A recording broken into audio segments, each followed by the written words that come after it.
One. Hi there, it's Nigel.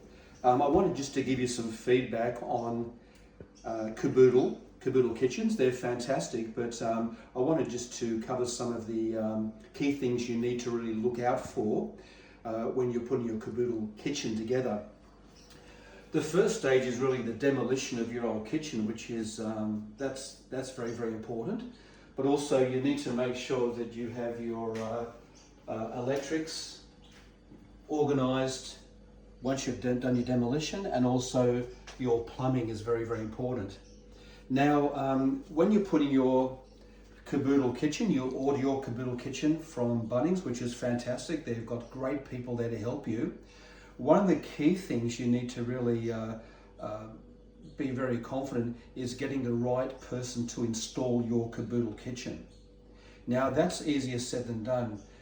You could go to Airtasker and look for an installer with a 5-star rating. That's fine. Or you might use a carpenter. My preference would be, if you're going to put your Kaboodle kitchen in, make sure you've got a licensed carpenter who can actually do adjustments for you for your Kaboodle.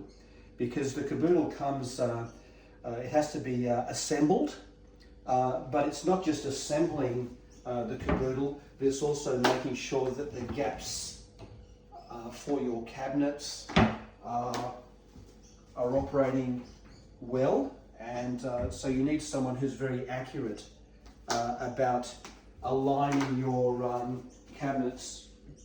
Very, very important. The other thing you want to do also is that your flooring, we were very lucky here with our flooring that we were able to utilize the existing flooring.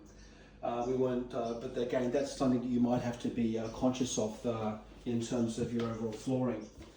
The other thing I wanted to mention was,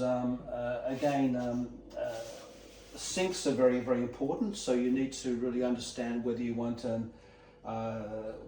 a top mount or under mount sink. That's very, very key.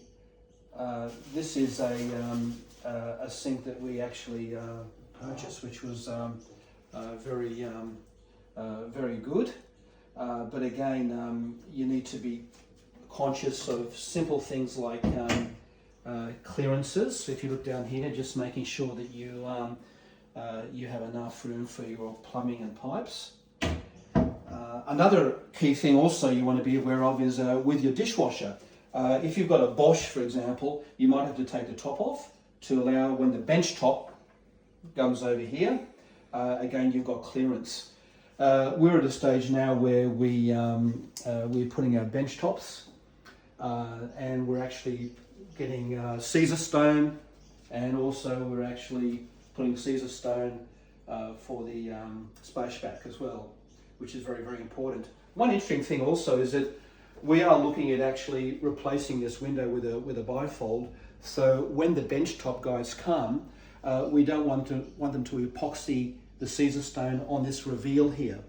So we'll just actually maybe just put a little bit of silicone so we can take that Caesar stone off once we replace this trifold window. So so that's very, very key. So these are some of the key things we've learned from our Kaboodle. And again, this is just the Bosch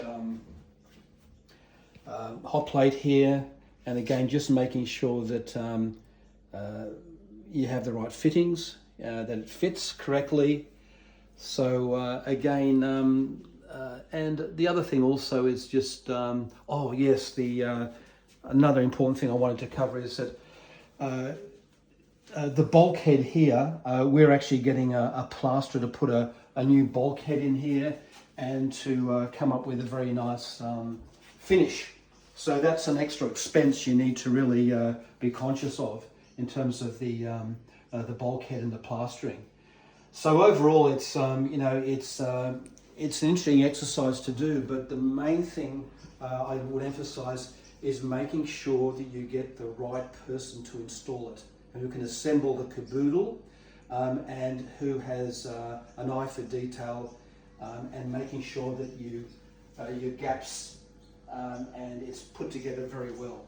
So I hope this helps you, and I wish you all the very best with your Kaboodle kitchen. Bye from Nigel and Marie Tez.